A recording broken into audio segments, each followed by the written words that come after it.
27 फरवरी 2020 जम्मू कश्मीर की सरकार ने एक कमेटी बनाई।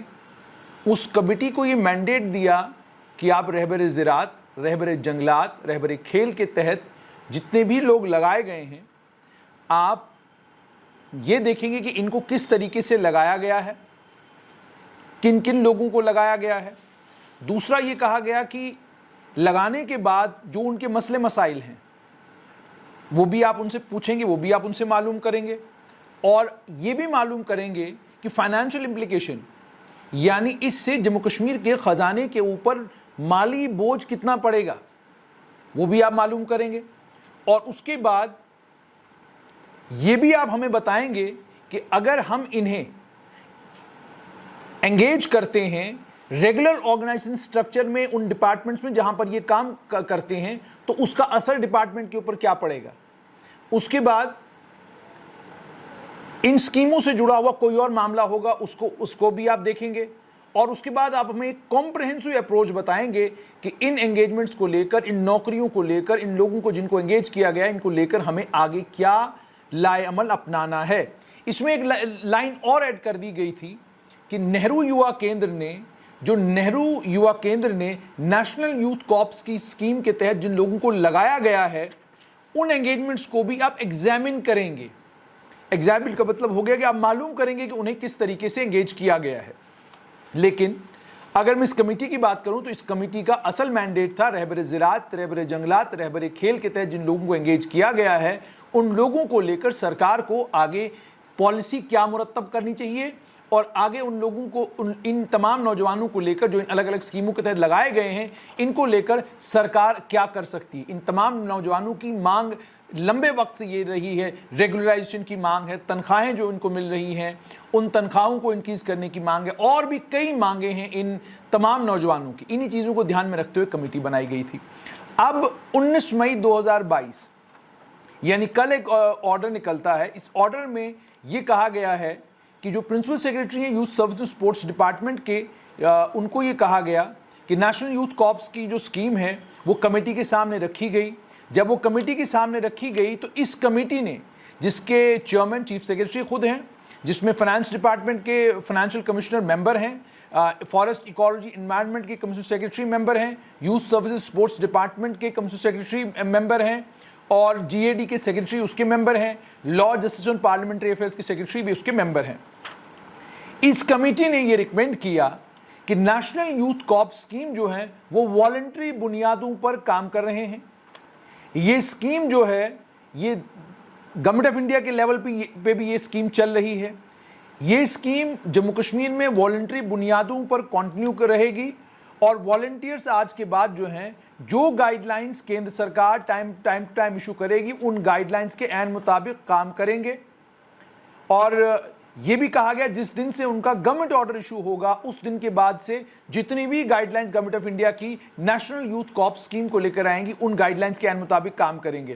तब तक यूथ सर्विसेज स्पोर्ट्स डिपार्टमेंट को यह कहा गया है कि आप कोई भी नया नेशनल यूथ कॉर्प्स में एंगेजमेंट नहीं करेंगे। और कॉम्पिटेंट अथॉरिटी ने यह कहा कि उन्होंने रिकमेंडेशन एक्सेप्ट भी कर ली गई है और principal secretary youth service and sports department को भी ये कहा गया है कि ये जो रिकमेंडेशन है कमेटी की, जो 7 मेंबर की कमेटी थी, इस रिकमेंडेशन को आपको एक्सेप्ट करना होगा। अब पहली बात तो ये कि रहबरे ज़राअत, रहबरे जंगलात, रहबरे खेल को लेकर जम्मू कश्मीर की सरकार की वाज़ेह पॉलिसी क्या है वो अभी तक सामने नहीं आई। नेशनल यूथ कॉर्प्स को लेकर जो कमेटी ने कहा है वो ऑलरेडी मैं आपके साथ शेयर कर चुका हूं कि नेशनल यूथ कॉर्प्स स्कीम का जहां तक ताल्लुक है, मरकज के लेवल पर, केंद्रीय लेवल पर इस स्कीम में वॉलंटरी बुनियादों पर लोगों को लगाया जाता है। वॉलंटरी बुनियादों पर लोगों को लगाने के बाद एक सीमित समय सीमा तक वो काम करते हैं और उसके बाद उनको डिसंगेज किया जाता है। जम्मू कश्मीर में भी 2010 में, जब जम्मू कश्मीर में 2009-10 में जो हालात ख़राब हुए उसके नतीजे में यही कहा गया जी हालात को ठीक करने के लिए आपको एक एम्प्लॉयमेंट पैकेज देना होगा। उस एम्प्लॉयमेंट पैकेज का हिस्सा बनाया गया था नेशनल यूथ कॉर्प्स स्कीम को। हालांकि पूरे मुल्क में नेशनल यूथ कॉर्प्स में वॉलंटरी बुनियादों पर लोगों को लगाया जाता है। यहां भी जब स्कीम आई तो बुनियादें यही थी, लेकिन 2 साल के बाद जब बच्चे डिसंगेज हुए, वो तमाम बच्चे सड़कों के ऊपर उतर आए, धरने दिए, प्रदर्शन किए। क्यों किए? वजह ये, उन बच्चों ने ये कहा कि हमसे जो काम लिया गया वो रेगुलर मुलाजिमों जैसा काम लिया गया, हम अलग अलग डिपार्टमेंटों में इंपॉर्टेंट कंपोनेंट बनकर काम करते रहे। और यह भी आपको समझना होगा कि इन बच्चों को वो सेंसिटिव रिकॉर्ड जो अलग अलग डिपार्टमेंट्स में रहता है, वो सारे का सारा सेंसिटिव रिकॉर्ड इन बच्चों ने एक्सेस किया है। यानी डिपार्टमेंटों में इन्होंने चपरासी का काम नहीं किया, डिपार्टमेंट में इन्होंने कोई छोटे मोटे काम नहीं किया, कहीं डिस्पैचर थे, कहीं पर क्लर्क का काम किया, कहीं पर जो काम सरकार को इनकी क्वालिफिकेशन, इनकी काबिलियत के मुताबिक ठीक लगा, वो काम सरकार ने इनसे लिया। यानी बहुत सारे सरकारी रिकॉर्ड का एक्सेस इन बच्चों को मिला। अब इस एक्सेस के मिलने के बाद 2 साल के बाद जब इनको डिसएंगेज किया गया, इन लोगों ने धरना दिया। उस समय की सरकार नेशनल कॉन्फ्रेंस और कांग्रेस की सरकार जम्मू कश्मीर में थी, पूर्व मुख्यमंत्री उमर अब्दुल्ला और उस समय में पावरफुल मंत्री ताज महिउद्दीन और कुछ और लोगों ने जब सरकार के समक्ष इनका केस रखा तो इनको री एंगेज किया गया। जब इनको दोबारा से री एंगेज किया गया, उस री एंगेजमेंट के बाद ये डिसएंगेज नहीं हुए और उसके बाद आई बीजेपी पीडीपी की सरकार। बीजेपी पीडीपी सरकार ने एसआरओ 520 लाया। एसआरओ 520 में उन्होंने एसआरओ 520 में उन्होंने जहां पर, माफ कीजिएगा, रहबरों में से तो किसी को नहीं रखा, लेकिन उन्होंने एनवाईसीज को, नेशनल यूथ कॉर्प्स को, लैंड डोनर्स को एसआरओ 520 के जुमरे में लाया और एक उन्हें रेगुलराइज करने का एक रास्ता निकाला एसआरओ 520 के जरिए। इससे भी एसआरओ 520 में जब इन्हें लाया गया, इससे भी ये नेशनल यूथ कॉर्प्स में जो बच्चे काम कर रहे थे वो नाखुश थे। नतीजा ये निकला, उन्होंने फिर सरकार के सामने रिप्रेजेंट किया, सरकार ने एक और कमेटी बना दी। अब इस कमेटी की ये जो रिकमेंडेशन आज आई है, हालांकि जीएडी ये कहता है ये रिकमेंडेशन उन बच्चों के लिए है जिनको आने वाले वक्त में नेशनल यूथ कॉर्प्स में एंगेज करना, सरकार एंगेज करना चाहेगी।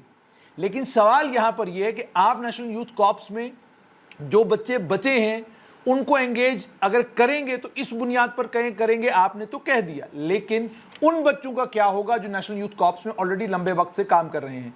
आपने जब डिसएंगेज किया था उसके बाद आप उस वक्त की हुकूमत को साफ तौर पर उन बच्चों को यह बताना चाहिए था कि ये वॉलंटरी बुनियादों पर 2 साल के लिए स्कीम है, उसके बाद आपको एंगेज करने का हमारे पास कोई रास्ता नहीं है, कोई तरीका नहीं है, आप लोग सरकारी मुलाजमतें ढूंढने का काम करें। लेकिन जब आपने री एंगेज किया, हुकूमत ने री एंगेज किया, फिर बीजेपी पीडीपी की सरकार आई, उस सरकार ने एसआरओ 520 में डाल दिया। अब जब ये एसआरओ 520 का हिस्सा बन चुके हैं, यानी सरकार ने ये मान लिया है कि इनकी रेगुलराइजेशन का क्लेम है, यानी अगर ये रेगुलराइजेशन की मांग कर रहे हैं तो इनकी मांग जेन्युइन जस्टिफाइड है, तभी आपने इनको एसआरओ 520 का हिस्सा बनाया है। तो जब ये एसआरओ 520 का हिस्सा हैं तो सरकार को रहबरे ज़राअत हो, रहबरे खेल हो, रहबरे जंगलात हो, एनवाईसीज हो, इनको लेकर एक क्लियर कट पॉलिसी मुरतब करनी चाहिए और उस पॉलिसी को जल्द से जल्द पब्लिक डोमेन में लाना चाहिए ताकि लोग अपने कमेंट उस पॉलिसी पर दे सकें और उसके बाद उस पॉलिसी को इंप्लीमेंट किया जाए।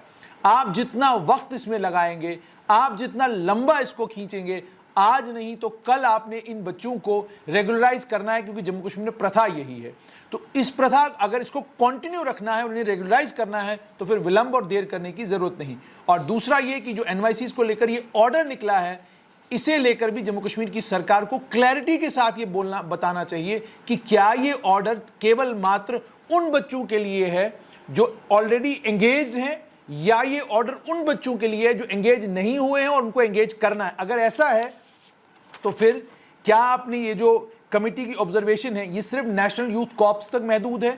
क्या ये रहबरे खेल, रहबरे जंगलात, रहबरे ज़राअत में जो बच्चे रह गए हैं क्या उनके लिए नहीं है? ये क्लैरिटी के साथ जीएडी को बताना चाहिए। लेकिन सरकार का तौर तरीका जो काम करने का है वो तौर तरीका यही है कि सरकार कन्फ्यूजन पे कन्फ्यूजन डाले जा रही है और डाल भी रही है रिक्रूटमेंट के मामलों में। यही नतीजा है कि नौजवान परेशान हैं, दौड़े दौड़े कभी इधर और कभी उधर भागते हैं। अब देखना यह है कि क्या जम्मू कश्मीर की सरकार नेशनल यूथ कॉर्प्स को लेकर रहबरे ज़राअत, रहबरे जंगलात और उसके साथ में रहबरे खेल में जितने भी बच्चे एंगेज्ड ऑलरेडी हैं, इनको लेकर एक कॉम्प्रहेंसिव पॉलिसी लेकर जल्द आएगी, या ये तमाशों में ही सारा वक्त निकल जाएगा और काम फिर आने वाले वक्त में एक लोकतांत्रिक सरकार के जिम्मे हो जाएगा।